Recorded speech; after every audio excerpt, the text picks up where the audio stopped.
Greetings. I'm Jess, and here we are with Tea with Jess. I have my fading ancient Writer's Digest mug that I dearly love for my tea today, where the writer is thinking tappita, tappita, tappita, tap. But in reality, on the typewriter, it just says tap, and the little logo says delusions of grandeur. Which I think we all have to have as writers, a little bit of imagination, about our the worlds that we're creating and ourselves as writers. So thank you for joining me. I'm excited to have with me today a friend and fellow writer, Mariah Fredericks. Her newest book out, you can see up in the corner, is Death of a Showman. It's the fourth in her Jane Prescott mystery series set in 1910s New York. Features a lady's maid who manages to dig into all kinds of fascinating mysteries and things happening in the background. And she's quite a good detective with an amazing voice. I just love the voice of this series. And in Death of a Showman, we get behind the scenes in theater. So it's a really great novel. I've read it, enjoyed it. I highly recommend Mariah's books. We're going to talk more about her books, bring her on in just a second here. And here we go. Let's bring in Mariah. Hey. Hello. Thank you so Thank you so much for having me on. Oh, my pleasure. I just love clicking that button and then you appear like magic. So my mug is from Los Alamos, actually. It has okay. the little woo nuclear symbol. Oh, I or like atomic it. symbol. Yeah. Is there a story behind that mug? Did you visit there? We have family in Albuquerque. And the first time that my husband took me, I said, I need to go to Los Alamos and see where Oppenheimer hung out. And he was like, that's not a normal request, but okay, we'll go. Why not? Albuquerque's a fun city, and our older daughter was stationed there for a while, and so she got to know the restaurant scene. And oh, there's a waffles place. I hope it's a Waffleria. I hope it's still in business because if we're at Left Coast Crime next year, we have to go to Waffleria. Okay. I mean, it's beyond amazing, these waffles. Anyway, okay. But we're not here to talk about waffles. We're here to talk about you and your series. So tell us about Death of a Showman. Just, give us an overview. Tell us what this book is about. Tell us about the series. Okay. Well, Jane is an intelligent young woman who has been working for the grand families of New York since she was a very teenager, really. And she's currently employed by William and Louise Tyler, who have just gotten married. And Louise is a very wealthy young woman, but very shy and insecure. And she's trying to sort of find her way in New York society. And Jane, in some ways, knows this world better than Louise. And as the book opens, they're returning from Louise's sister Charlotte's glittering European wedding. She's found a Hungarian count and made herself a countess. And they've just come back to New York, and Jane is sort of reflecting on a boy she left behind, Leo Hirschfeld, who was a songwriter and who vowed that, one day Broadway would be one big Leo Hirschfeld production. Unfortunately, that was the only vow he was interested in making. So Jane broke it off with him before going to Europe. And she comes back to find out that, in fact, yes, Leo is opening his big, bold show. And he's gotten married to a really sexy chorus girl named Violet Tempest. What a great name. Yeah, so good. That was one from the writing gods. I was like, yeah, that's it. And Jane doesn't care. And it wouldn't matter a bit to her, except Leo shows up on Louise's doorstep and asks her to invest in the show. and Louise does, because she is starstruck with the theater. The show has another producer, Sidney Warburton, who's a abusive, horrible type, that of the kind that we're always seeing in Hollywood, sort of the Weinsteins and the Rubens, the bowl throwers and the screamers. Not Right. surprisingly, the whole cast goes out to dinner one night and he ends up murdered on the toilet. So in order to save Jane's investment, not Jane's investment, Louise's investment, Right. Jane has to find out who murdered him. And what a way to go. Pardon the really bad pun. Oh my goodness. You must have had so much fun writing this. Tell me, you mentioned the writing gods, and I mentioned your voice. How well, I know you've worked at it, but you've had to have, but how naturally does the voice come to you now? Do you hear Jane's voice in your head when you're not writing, or? Yeah. That phrase, something lives in your head rent free. Right. Jane and all of these people live in my head rent free. For a very, I think, I'm sure your characters do for you as well. They do. Yeah. So in some ways, getting started, you sort of don't, I'm sorry, I'm new to AirPods, so I'm going to keep adjusting. So, you have these scenes, and every book starts off and you have certain scenes sort of pre-written in your head. Several of Jane's arguments with Leo, like they were just there to start with. And part of the pleasure with this was going back to Leo, because I had expected to take a break from him for a book. We were going to stay in Europe for the year is 1914. Right. But we came back to New York instead. And, he's just a sort of fabulously, outrageously arrogant, optimistic character about what he can achieve and what he can get away with. And, Yeah. So he's a real pleasure to write. He's very self-possessed. He's very self-confident. Yes. Mm-hmm. And brash. Brash is a great word. Brash about sharing it with the world. Here I am. Yes. He's kind of like my cat Sammy, like announcing himself. I'm here.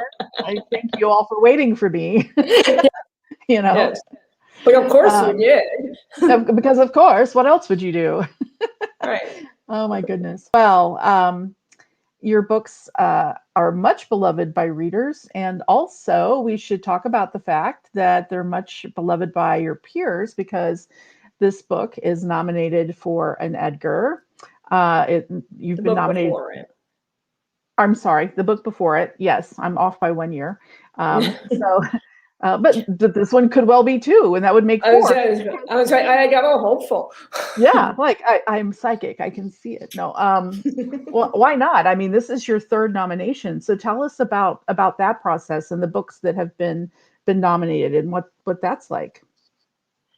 Well, with Crunch, the first book that got nominated was 2007. It was Crunch Time, and at that time I was still writing young adult novels. And Crunch Time is based on a true story. Something that happened when I was in high school. 4 kids are preparing to take the SATs. It's told in each of their voices. One of them cheats, and you have to figure out who did it. Mm. And I guess it would have been around Edgar Allan Poe's birthday, because that's when they announced them in December, and I had just given birth to my son. And that sort of first 2 months where you're like, okay, this is what I'm doing, is baby, and I got an email saying, you've been nominated for an Edgar. I didn't even know what an Edgar was. Oh. I had no idea I had written a mystery, but the thought that I got nominated for my very first thing. At the time, it was sort of up to my waist in, mommydom. So that was really a wonderful thing, and I mean, that was like just joy to be nominated. And my sister looked after my son, and we went to the big party, and I sat behind Stephen King, Oh my gosh. and yeah, and I was like, they're like, "Oh, we're sorry you didn't win." I'm like, "Are you kidding? Like, really?" I'm okay. I could care. Right, I could care less. I didn't expect it. But I really fell in love with the mystery community then. They have an enormous sense of humor about themselves, which not every fiction genre has. And I think it's because a lot of mystery writers have done other things, like we've been journalists, we've been scientists, doctors, stay-at-home parents. I think there's a maturity and a self-awareness, I think, about mystery writers, a generosity that life is hard, you help each other.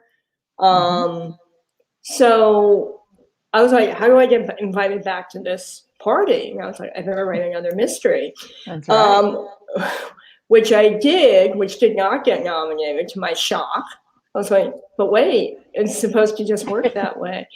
But then I wrote an adult mystery, the first Jane Prescott, The Death of No Importance. And I was completely thrilled out of my mind when it got nominated. And again, like, they're like, "Oh, we're sorry you didn't win." I was like, I lost to Sajana Massey. Like, that's fair call. Yeah. And and this year, I mean, it's really thrilling to be nominated for the series. To be nominated twice is really gratifying. I made the mistake of reading the other books in the category, so I'm not feeling real cocky. But there's some like annoyingly great books in and this yours category. is annoyingly great too. So thank you. yeah, that's so exciting. I think it'll be fun on Thursday. I think so. Yeah, it'll be fun no matter what. I'm rooting for you. I adore the category that you're nominated in. Um, the Mary Higgins Clark category. Yeah. So many good novels, and stories overall through the Edgars. So it's really neat to see the high level of quality that our industry puts out for stories and novels and whatnot.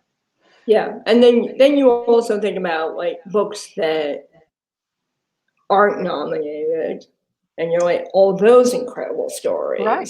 Yeah. So many good books. I think a lot of people are doing amazing work right now. Yeah. Like you. Oh, well, thank you. I'll accept that. I'll take that as a high compliment. Yeah. I admire your books so much. And you seem like you're having so much fun writing them. Tell us about what you're writing now. What's next?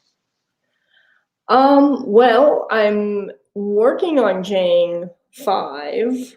At the end of Jane 4, William and Louise get all excited, and they decide to send Jane to night school. They feel she is really intelligent. She needs more education. So for reasons I don't want to reveal, Louise doesn't. Yeah, Louise doesn't need her quite so much in the next book. So she goes to work for William, who is really an old friend in some ways, and in his new law practice. And William is a very privileged young man who means very well, but he doesn't know a lot about life. He's been very sheltered his whole life. So they get involved with investigating the death of Michael Bihn's father, who died in an industrial accident.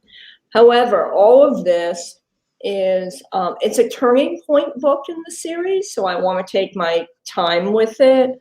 Right. And so next year, I have a book coming out, a standalone, a true crime novel based on the Lindbergh kidnapping. that recounts the kidnapping from the point of view of the baby's nanny, Betty Gow, who was a Wow. 28-year-old Scotswoman who was in the country, I think, 3 years when it happened. She was very pretty. She had a cute boyfriend, and the tabloids ate her alive. She came on, she was the last person to see the baby. And she was she was the immediate suspect because the Lindberghs, when the baby was kidnapped, the Lindberghs were staying in a house they were having built, and it wasn't quite finished yet. So they would spend weekends there. But by Monday, they had always returned to Anne's parents' house in Englewood, New Jersey. But because the baby was sick and Anne was sick, they stayed on to Tuesday. And Tuesday morning, they called Betty and they said, would you come help us? She didn't work on weekends when they were at this house. They said, come please help us. So she changed her plans. And the question has always been, how did the kidnappers know that the family were at the country house, not on a weekend? Who told them? And as the key person in the household who changed her plans, who did Betty tell that she was going? So, oh, that's fascinating. It's very, I can't, it's sort of being done a little bit in Murder on the Orient Express, where of course the backstory is a famous kidnapping and all the suspicion that fell on the household. But when I started researching, I was like, wait, how has this never been done? This is crazy. Yeah. But I'm going to do it. So I'm glad it's never been done. Yes, beautifully. So what draws you to historical settings? So you have the historical series, you have this historical standalone, but correct me if I'm wrong, your young adults are all contemporary, right? Yes. Okay. Yeah. So what inspired you to pivot, if you will, into history as a source for your fiction? That was again sort of the writing gods, where Jane just popped into my head one day with the lines, I will tell it, and I will tell it badly. And over time, she just kept coming back to me until I started having this image of a maid who nobody noticed, who knew the truth about like a famous crime of the century. And now, decades after the wrong person had been convicted, she was going to reveal the truth. And I love history and I majored in history. Right. But I never thought, I was nervous I didn't have the world building skills to do like straight up historical, because with YA contemporary, it's a very punchy voice. It's very reactive and, opinionated and emotional. And, I love doing it, but they don't stop and like describe their friends' clothing in a precise, detailed way. It's more like how that clothing makes them feel. Like, oh, she always looks so amazing. I can't stand it. That it is pale chartreuse and 4 buttons down the front. No. So I really had to sort of retrain my writing skills. I had to learn a whole new way of doing things. So when you had that first line, I will tell it and I will tell it badly, you didn't know right off the bat that this was the voice of it's her voice, contemporary, but you didn't know that the story she was going to tell would end up being going back into her life. That took some time. Yeah, but a few things gave me the clue. I mean, her tone was pretty formal. Yeah, that's a formal sentence. Yeah, it's very declarative and also sort of like, and I will tell it badly. And there was an element of secrecy to it that immediately made you think, well, am I going to keep a secret? that led me to murder. I'd always wanted to get back to mysteries. Mm-hmm. I wanted to get back to that party. To the party, yeah. Right. Want to sit behind Stephen King again. Sure. Sit next to him. Why not? Right. Stephen. It's been a little while since we've seen each other. Let's catch up. Right. You wouldn't have seen me, but the back of your head is quite impressive. Big brain in that man. Big brain. And so what was I saying? So how there's something about, if I'm going to write about murder, I like the idea of doing it historically, because I guess it gives, murder is a wonderful lens to look at American history through. Would you agree with that? I would, yeah. Definitely.